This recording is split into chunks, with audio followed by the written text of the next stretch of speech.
"Mother, I'm home," Beezus called as she burst into the house one afternoon after school. Mother appeared wearing her hat and coat and carrying a shopping list in her hand. Remember, it's 1950, so Mother wears a hat when she goes out. She kisses Beezus. "How was school today?" she asked. "All right. We studied about Christopher Columbus," said Beezus. "Did you, dear?" said Mother absent-mindedly. "I wonder if you'd mind keeping an eye on Ramona for a half an hour or so while I do the marketing. She was up so late last night. I let her have a long nap this afternoon, and I wasn't able to go out until she woke up." "All right, I'll look after her," agreed Beezus.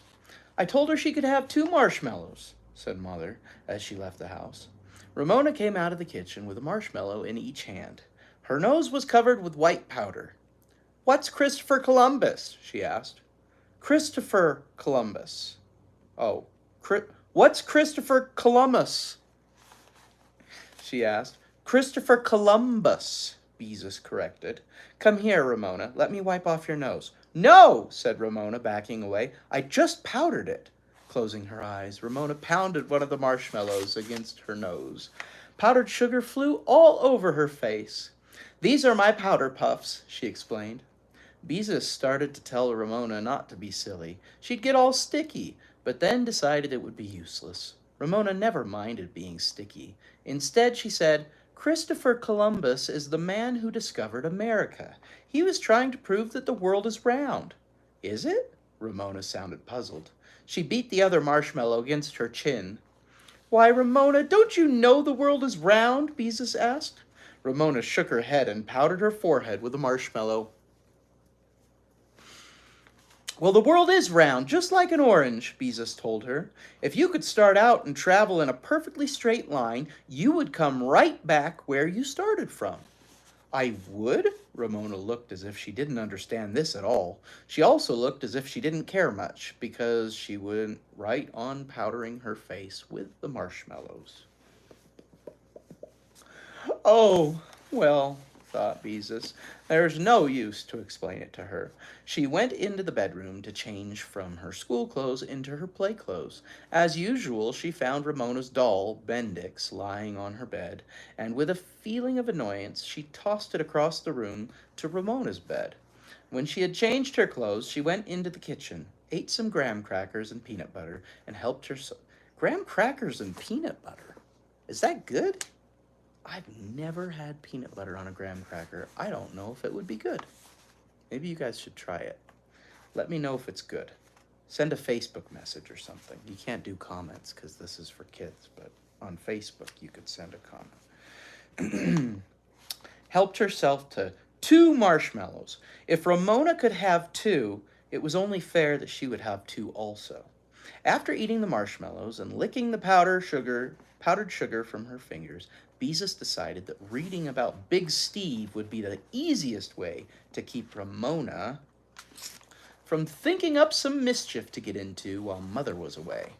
"Come here, Ramona," she said as she went into the living room. "I'll read to you."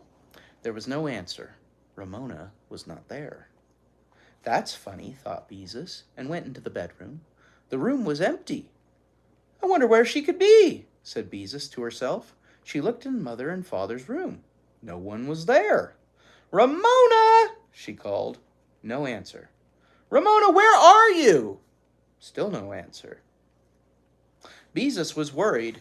She did not think Ramona had left the house because she had not heard any doors open and close. Still, Ramona, you never knew. Oh, with Ramona, you never knew.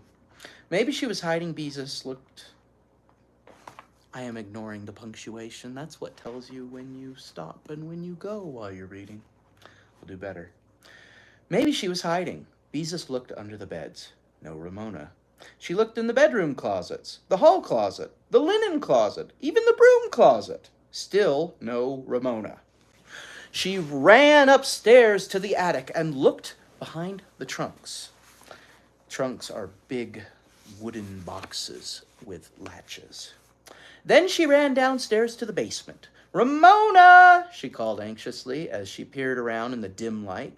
The basement was an eerie place with its gray cement walls and the grotesque white arms of the furnace reaching out in all directions. Except for a faint sound from the pilot light, everything was silent. Suddenly, the furnace lit itself with such a whoosh that Beezus's such a whoosh that Beezus, her heart pounding, turned and ran upstairs. Even though she knew it was only the furnace, she could not help being frightened. The house seemed so empty when no one answered her calls. Uneasily, Beezus sat down in the living room to try to think whilst she listened to the silence. She must not get panicky. Ramona couldn't be far away, and if she didn't turn up soon, she would telephone the police, the way Mother did the time Ramona got lost because she started out to find the pot of gold at the end of the rainbow. Thinking of the rainbow reminded Beezus of her attempt to explain to Ramona that the world is round, like an orange. Oh no. Ramona hadn't looked as if she understood, but sometimes it was hard to tell about Ramona. Maybe she just understood the part about coming back where she started from. If Ramona set out to walk to the end of the rainbow, she could easily decide to try walking around the world. That was exactly what she must have done. The idea frightened Beezus. How would she ever find Ramona? And what would Mother say when she came home and found Ramona gone? To think of Ramona walking in a straight line, hoping to go straight around the world and come back where she started from, trying to cross busy streets alone, honked at by trucks, barked at by strange dogs, tired, hungry. But I can't just sit here, thought Beezus. I've got to do something. I'll run out and look up and down the street. She can't have gone far. At that moment, Beezus heard a noise. She thought it came from the basement, but she was not certain. Tiptoeing to the cold air intake in the hall, she bent over and listened. Sure enough, a noise so faint she could scarcely hear it came up through the furnace pipe. So the house wasn't empty after all. Just wait until she got a hold of Ramona. Beezus snapped on the basement light and ran down the steps. "Ramona, come out!" she ordered. "I know you're here." The only answer was a chomping sound from the corner of the basement. Beezus ran around the furnace, and there in the dimly lit corner sat Ramona, eating an apple. Beezus was so relieved to see Ramona safe, and at the same time so angry with her for hiding, that she couldn't say anything. She just stood there, filled with the exasperated, remember that word? She is so done trying to deal with Ramona. Exasperated, mixed up feeling that Ramona so often gave her. "Hello," said Ramona through a bite of apple. "Ramona Geraldine Quimby!" exclaimed Beezus when she had found her voice. "What do you think you're doing?" "Playing hide and seek," answered Ramona. "Well, I'm not," snapped Beezus. "It takes two to play hide and seek." "You found me," Ramona pointed out. Oh. Once again, Beezus couldn't find any words to think she had worried so, when all that time Ramona was sitting in the basement listening to her call, and eating an apple, too. As she stood in front of Ramona, Beezus's eyes began to grow accustomed to the dim light, and she realized what Ramona was doing. She stared, horrified at what she saw. As if hiding were not enough, what would Mother say when she came home and found what Ramona had been up to this time? Ramona was sitting on the floor beside a box of apples. Lying around her on the cement floor were a number of apples, each with one bite out of it. While Beezus stared, Ramona reached into the box, selected an apple, took one big bite out of the reddest part, and tossed the rest of the apple onto the floor. While she noisily chewed that bite, she reached into the apple box again. "Ramona!" cried Beezus, horrified. "You can't do that."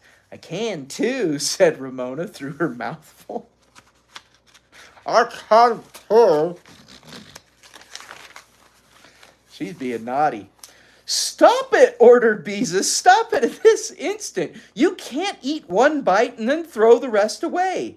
But the first bite tastes the best, explained Ramona reasonably, as she reached into the box again. Beezus had to admit that Ramona was right. The first bite of an apple always did taste best. Ramona's sharp little teeth were about to sink into another apple when Beezus snatched it from her. That's my apple, screamed Ramona. It is not, said Beezus angrily, stamping her foot. One apple is all you're supposed to have. Just wait till Mother finds out. Ramona stopped screaming and watched Beezus. Then, seeing how angry Beezus was, she smiled and offered her an apple. I want to share the apples, she said sweetly. Oh, no, you don't, said Beezus, and don't try to work that sharing business on me. That was one of the difficult things about Ramona. When she had done something wrong, she often tried to get out of it by offering to share something. She heard a lot about sharing at nursery school. Now, what am I going to do, Beezus wondered. I promised Mother I would keep an eye on Ramona, and look what she's done. How am I going to explain this to Mother? I'll get scolded too. And all the apples. What can we do with them? Beezus was sure about one thing. She no longer felt mixed up about Ramona. Ramona was perfectly impossible. She snatched Ramona's hand. You come upstairs with me and be good until Mother gets back, she ordered, pulling her sister up the basement stairs. Ramona broke away from her and ran into the living room. She climbed onto a chair, where she sat with her legs sticking straight out in front of her, because they don't hit the floor. Her legs aren't long enough yet. She folded her hands in her lap and said in a little voice, Don't bother me. This is my quiet time.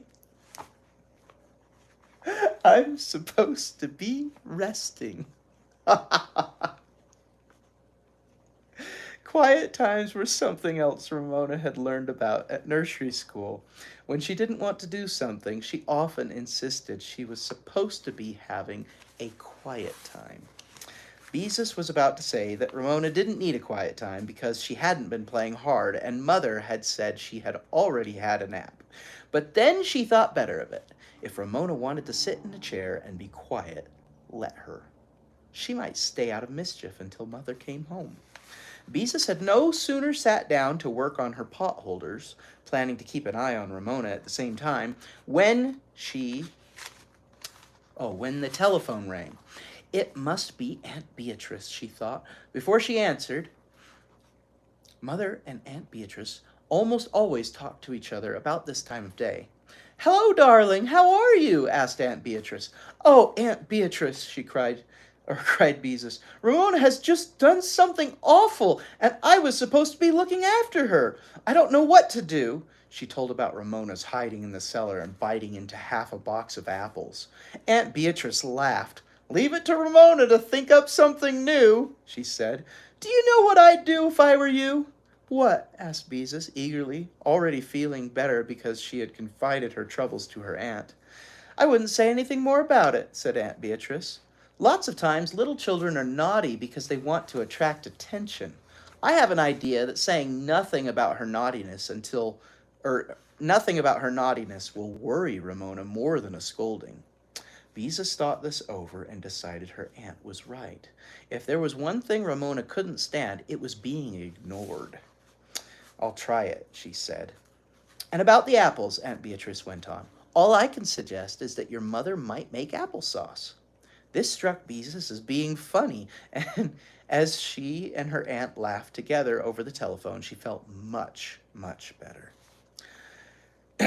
That's not the end of the chapter, though. Tell your mother I phoned, said Aunt Beatrice. I will, promised Beezus, and please come over soon. When Beezus heard her mother drive up, she rushed out to meet her and tell her the story of what Ramona had done. She also... did I skip a page? I did. She also told her Aunt Beatrice's suggestion. Oh, dear. Leave it to Ramona, sighed Mother. Your aunt is right. We won't say a word about it. Beezus helped her mother carry the groceries into the house. What's Ramona going to do if she doesn't get in trouble? She's expecting she'll get in trouble. Ramona came into the kitchen to see if there were any animal crackers among the packages. She waited a few minutes for her sister to tattle on her. Then, when Beezus did not say anything, she announced, "I was bad this afternoon." She sounded pleased with herself. "Were you?" remarked Mother calmly.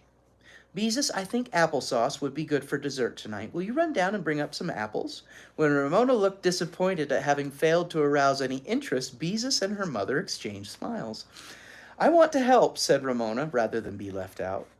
Beezus and Ramona made 4 trips to the basement to bring up all the bitten apples. Mother said nothing about their appearance, but spent the rest of the afternoon peeling and cooking apples.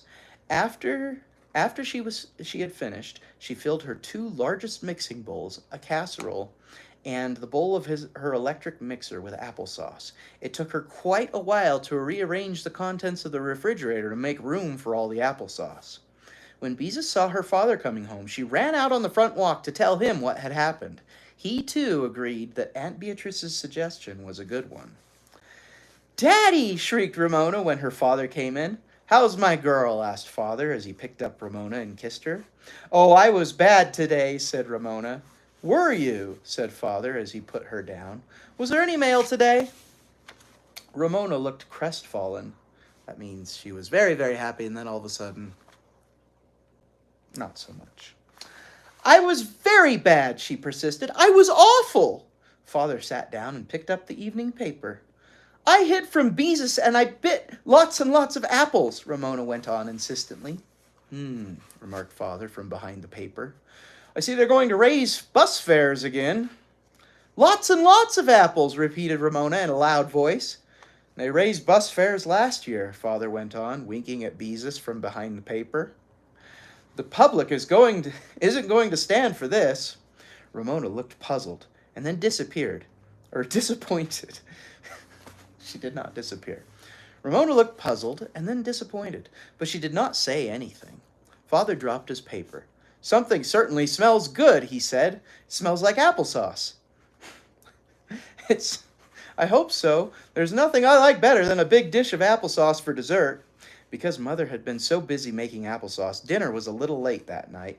At the table, Ramona was unusually well behaved. She did not interrupt and did not try to share her carrots the way she usually did, because she did not like carrots. As Beezus cleared the table and Mother served dessert, which was fig Newtons and, of course, applesauce, Ramona's good behavior continued. Beezus found she was not very hungry for applesauce, but the rest of the family appeared to enjoy it. After Beezus had wiped the dishes for Mother, she sat down to embroider her pot holders. She had decided to give Aunt Beatrice the pot holder with the dancing knife and fork on it, instead of the one with the laughing tea kettle. Ramona approached her with Big Steve the steam shovel in her hand. "Beezus, will you read to me?" she asked. "She thinks I'll say no, and then she can make a fuss," thought Beezus. "Well, I won't give her a chance." "All right," she said, putting down her pot holder and taking the book, while Ramona climbed into the chair beside her. Big Steve was a steam shovel. He was the biggest steam shovel in the whole city. Beezus read. "Grrr," growled Big Steve, when he moved the earth to make way for the new highway. Father dropped his newspaper and looked at his 2 daughters sitting side by side. "I wonder," he said, "exactly how long this is going to last." "Just enjoy it while it does," said Mother, who was basting patches on the knees of a pair of Ramona's overalls. "Grrr," growled Ramona. "Grrr." Beezus also wondered just how long this would go on. She didn't enjoy growling like a steam shovel, and she felt that perhaps Ramona was getting her own way after all. "I'm trying to like her like I'm supposed to, anyhow," Beezus thought, "and I do like her more than I did this afternoon when I found her in the basement. But what on earth will Mother ever do with all that applesauce?"